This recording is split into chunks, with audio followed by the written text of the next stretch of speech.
नमस्कार दोस्तों, स्वागत है आपका एक और नए धमाकेदार फिल्मी एनालिसिस में।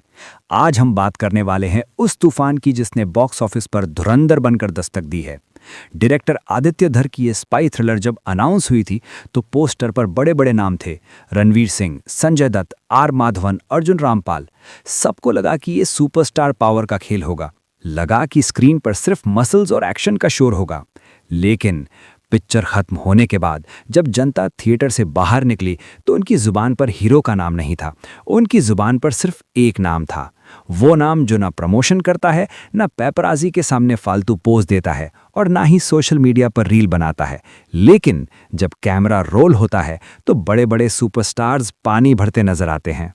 जी हाँ, आज हम डीप डाइव एनालिसिस करेंगे अक्षय खन्ना के उस किरदार पर, उस परफॉर्मेंस पर जिसने धुरंधर को सिर्फ एक एक्शन मूवी नहीं बल्कि एक एक्टिंग मास्टर क्लास बना दिया है। क्यों अक्षय खन्ना इस फिल्म में सब पर भारी पड़े, क्या थी वो मेहनत और कैसे उन्होंने पूरी महफिल लूट ली, चलिए डीकोड करते हैं आज के स्पेशल वीडियो में। किरदार का ब्रेकडाउन, रहमान डकैत। सबसे पहले बात करते हैं उस किरदार की जिसने हमें हमराज वाले अक्षय की याद दिला दी, पर एक नए और खतरनाक अवतार में। अक्षय खन्ना प्ले कर रहे हैं रहमान डकैत उर्फ शेर बलोच। देखिए, बॉलीवुड में विलेन अक्सर दो तरह के होते हैं। एक वो जो बहुत चीखते चिल्लाते हैं, जिन्हें लगता है कि आवाज़ ऊंची करने से डर पैदा होगा, और दूसरे वो जो सिर्फ बॉडी दिखाते हैं।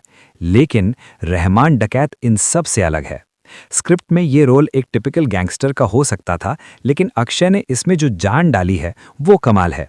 उनके चेहरे पर एक अजीब सी शांति है, वो शांति जो तूफान आने से पहले समुद्र में होती है।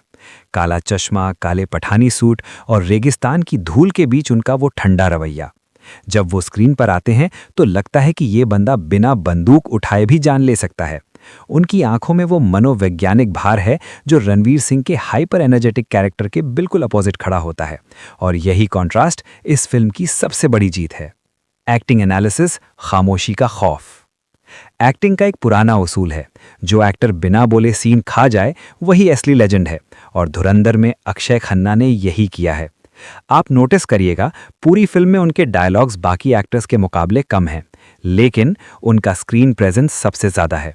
इस फिल्म में एक सीन है जहां टेंशन हाई है, सब गुस्से में हैं, गोलियां चलने वाली हैं, और रहमान डकैत बस एक डायलॉग बोलता है, एक लंबा ठंडा वो। सिनेमा हॉल में पिन ड्रॉप साइलेंस हो गया था उस वक्त। अक्षय खन्ना ने साबित कर दिया कि डर पैदा करने के लिए चिल्लाने की जरूरत नहीं होती। जहां बाकी एक्टर्स जैसे संजय दत्त या अर्जुन रामपाल अपने भारी डायलॉग्स और फिजिकल प्रेजेंस का यूज कर रहे थे, वहां अक्षय अपनी ठहराव से स्क्रीन डोमिनेट कर रहे थे। जब वो रणवीर सिंह के कैरेक्टर के सामने खड़े होते हैं तो आपको फील होता है कि एक तरफ आग है, रणवीर, और दूसरी तरफ बर्फ, अक्षय। और हम सब जानते हैं कि बर्फ की ठंडक कभी कभी आग से ज्यादा जलाती है। उनका हर पॉज, हर लुक ऑडियंस को अनकंफर्टेबल कर देता है, और एक विलन का यही काम होता है, वो वायरल एंट्री और डांस। अब आते हैं उस मोमेंट पर जिसने इंटरनेट को हिलाकर रख दिया है। जी हां, मैं बात कर रहा हूं रहमान डकैत की एंट्री सीन की। गाड़ी रुकती है, दरवाजा खुलता है और बैकग्राउंड में बजता है अरबी हिप हॉप ट्रैक FA9L। लेकिन यहाँ एक ट्विस्ट है कि आपको पता है वो डांस जो आजकल हर रील पर दिख रहा है, वो स्क्रिप्ट में था ही नहीं। कोरियोग्राफर विजय गांगुली ने खुद बताया है कि अक्षय को सिर्फ वॉक करके अपने सिंहासन पर बैठना था, लेकिन अक्षय ने माहौल को फील किया, म्यूजिक को पकड़ा और स्पॉन्टेनियसली यानी कि अचानक वहां ग्रूव करने लगे। सोचिए जरा, एक विलेन जो इतना खौफनाक है, जो लोगों को मरवा देता है, वो अचानक म्यूजिक पर हल्का सा डांस करने लगता है। ये चीज कैरेक्टर को और भी अनप्रिडिक्टेबल और खतरनाक बना देती है। इसे कहते हैं कैरेक्टर इमर्जन। वो सिर्फ एक्टिंग नहीं कर रहे थे, वो उस पल में रहमान डकैत बन चुके थे। लोग इसे बॉबी देओल के जमाल कुडू से कंपेयर कर रहे हैं, लेकिन सच कहूं तो ये उससे भी ज्यादा ऑर्गेनिक और डरावना था, क्योंकि ये अनप्लान्ड था। मेहनत और डेडिकेशन, BTS स्टोरी।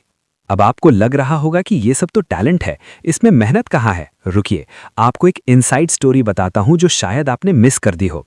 फिल्म का वो वायरल गाना और क्लाइमैक्स का काफी हिस्सा लद्दाख की ऊंचाइयों पर शूट हुआ है। वहां ऑक्सीजन लेवल बहुत कम था। खबरें आई हैं कि अक्षय खन्ना को सांस लेने में इतनी दिक्कत हो रही थी कि वो हर शॉट के बाद ऑक्सीजन सिलेंडर यूज करते थे। सोचिए, उनकी उम्र 50 के करीब है। शॉट रेडी होता, वो ऑक्सीजन मास्क हटाते, परफॉर्म करते, वो भारी एक्शन करते और कट बोलते ही वापस मास्क लगा लेते ताकि सांस ले सकें। लेकिन मजाल है कि स्क्रीन पर उनके चेहरे पर थकान या तकलीफ दिखे। इसे कहते हैं डेडिकेशन। एक सीनियर एक्टर होकर उन्होंने कोई नखरे नहीं किए। वो चाहते तो बॉडी डबल मांग सकते थे, क्लोजअप शॉट स्टूडियो में करवा सकते थे, लेकिन नहीं, उन्होंने उस मुश्किल कंडीशन में भी अपना 100% दिया ताकि रहमान डकैत का किरदार स्क्रीन पर हल्का ना पड़े। ये मेहनत ऑडियंस की आंखों में दिखती है। सब पर भारी क्यों पड़े? तो अब आते हैं उस सवाल पर, क्या क्या अक्षय खन्ना वाकई सब पर भारी पड़े और कैसे? देखिए, रणवीर सिंह एक फिनोमिनल एक्टर हैं। उनकी एनर्जी का कोई तोड़ नहीं। संजय दत्त और माधवन लेजेंड्स हैं, लेकिन धुरंधर में अक्षय खन्ना सरप्राइज एलिमेंट थे। जब आप एक मल्टी स्टारर फिल्म बनाते हैं तो डर होता है कि एक्टर्स भीड़ में खो जाएंगे। हर कोई अपना स्क्रीन टाइम बढ़ाने की कोशिश करता है, लेकिन अक्षय ने दिखा दिया कि शेर अकेला ही काफ़ी होता है। उन्होंने लाइमलाइट छीनी नहीं, उन्होंने लाइमलाइट मजबूर कर दी कि वो उन पर ही फोकस करे। उनकी एक्टिंग में कोई बेताबी नहीं थी कि मुझे देखो मैं एक्टिंग कर रहा हूं। वो बस वहां थे और उनकी मौजूदगी ही काफ़ी थी। क्रिटिक्स ने कहा है कि ये उनका कमबैक है, लेकिन मैं कहूँगा ये कमबैक नहीं, ये टेक ओवर है। उन्होंने रणवीर की एनर्जी को सोख लिया और उसे वापस रिफ्लेक्ट किया एक डरावनी मुस्कान के साथ।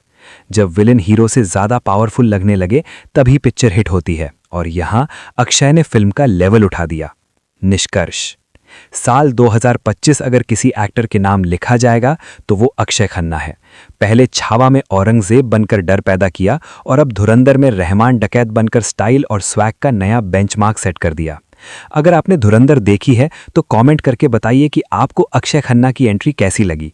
क्या आपको भी लगता है कि उन्होंने पूरी कास्ट को ओवरशैडो कर दिया? या अगर नहीं देखी तो सिर्फ उनकी एक्टिंग के लिए टिकट बुक कीजिए। पैसा वसूल परफॉर्मेंस है। बॉलीवुड को समझना होगा कि हमें सिर्फ आइटम सॉन्ग्स और एक्शन नहीं, अक्षय खन्ना जैसे एक्टर्स की रॉ परफॉर्मेंस चाहिए। आज के एनालिसिस में बस इतना ही। मिलते हैं अगले वीडियो में एक और दिलचस्प टॉपिक के साथ। तब तक के लिए अपना ख्याल रखें। जय हिंद, वंदे मातरम।